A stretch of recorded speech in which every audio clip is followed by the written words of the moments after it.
Day in my life ng isang estudyanteng nanay na nag-aaral sa PUP o US. Hello, hello mga mi, magandang araw! Ang dami kong labahin at may bata pang gustong magpahag. O, come here.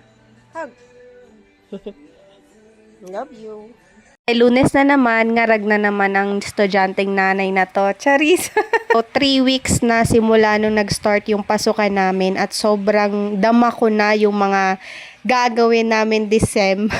Siyempre, hindi lang naman tayo estudyante, nanay din tayo. So, kailangan natin i-balance lahat ng oras. Kailangan maging productive, walang sinasayang na panahon. Kagising ko dyan ng umaga, nag-asikaso na kagad ako ng mga labahin dahil nitong nakaraang weekend ay gumala at nag-date kaming mag-asawa. O, diba? Ang daming time.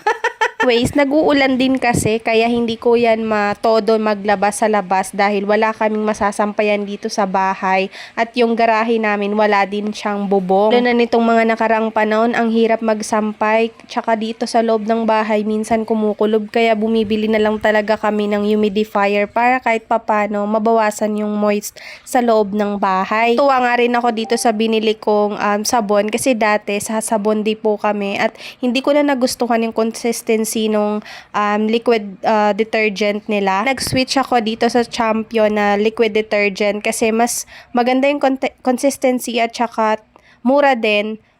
For 1,000 ml, 106 pesos siya. Anyways, hindi ito sponsored so Champion, baka naman. After ko magsalang dyan, natapos na rin kasi yung unang subject ko na 11 a.m. hanggang 12 p.m. Habang nag-aantay ako dyan ng susunod na subject, mag-start kasi siya ng 1:30 p.m. E di naglinis-linis muna ako dyan dahil ayun nga, kailangan natin mag-multitask at hindi lang tayo banjing-banjing dito. Banjing-banjing. Konting walis lang yan at pagpag ng kama at nakaramdam na nga rin ako ng gutom so kumain na rin ako kasi habang wala pang ang pasok. Mag-aalauna na rin kasi yan nung oras na yan nagugutom na ako so sabi ko baka maisingit ko pa 1:30 pa naman yung start ng klase. Buti na lang din at si Habi nagluto siya ng ulam kanina kasi alam niya na may pasok nga ako so sabi niya siya na lang magluluto pero yung mga ingredients niyan ako pa bumili, lumabas pa ako para bumili sa palengke. Na din kasi bago yon dahil yung asawa ko naman talaga yung nagluluto pag tanghali. Parang yun na din daw yung tulong niya sa akin habang wala siyang ginagawa pa. Kasi 2 p.m. pa naman yung start ng pasok niya sa trabaho. So, ginagawa niya ng paraan na makatulong din kahit papano sa akin. So, nag-start na rin ng 1:30 yung pasok namin dyan. So, nakikinig lang naman ako at the same time parang nag-o-observe lang din dahil today is first day din ng subject namin na drama. So lang, ngayon ko lang din naramdaman lahat ng mga subject ang bibigat pala nila. Sem na rin kasi ang preparation namin for thesis. Madami pa kami ibang mga kailangan gawin like may presentation pa kami on-site kasi yung isang professor gusto niya magpa-on-site. Hindi pa yun confirm. May possibility lang. Sobrang busy ko nga dyan. Hindi ko na malaya na stress na pala. So nagmamadali ako dyan. Buti na lang yung mga damit ng anak ko ay naasikaso ko na. So binisan ko na lang yun din siya kasi naligo naman na yan kanina at dinala ko na kagad siya sa school niya. Araw din kasi ay start na ng feeding program nila. Maglalast to hanggang December. At parents kasi is highly encouraged na magluto. So may mga schedule ng dyan kung sino yung magluluto at ano yung ilulutuin. Sa akin, Tuesday yung schedule ng pagluluto ko dyan. So bukas magluluto ako ng Mickey Gisado. Sana naman yung mga kasama ko 4 naman kami. So, sana sila na lang magluto. Picture-picture na lang ako. Bye-bye na. Bye! Bye!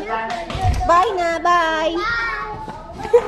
Anyways, di na rin ako nagtagal at umuwi kagad ako kasi nga may gagawin pa ako at nagtupi pa nga ako dyan ng mga damit. After that, syempre, kailangan ko ng maligo kasi 5 p.m. susunduin ko na yung anak ko. So, that time, mga 4:40 na yan. Tala ko din na merong araw ngayon. So, sinampay ko dyan yung mga damit after kong maligo. Parang mabilisan pa nga yung kilos ko dyan kasi hinahabol ko nga yung 5 p.m. na uwian ng anak ko. Bago-bago yung panahon ngayon, bigla na lang umuulan. Kailangan mabilisan yung kilos mo.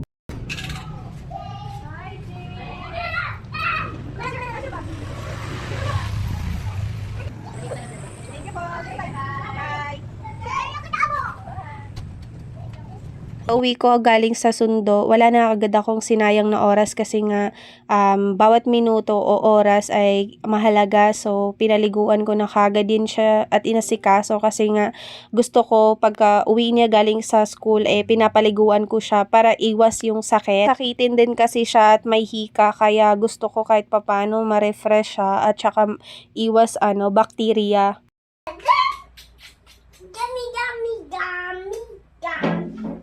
Siyempre, pagkatapos niyang maligo, alatsyada na siya, dumabas para maglaro. Aan ko na rin muna yan siya kasi 7:30 pa naman yung pasok niya. So, hanggang dito na lang po. Bye!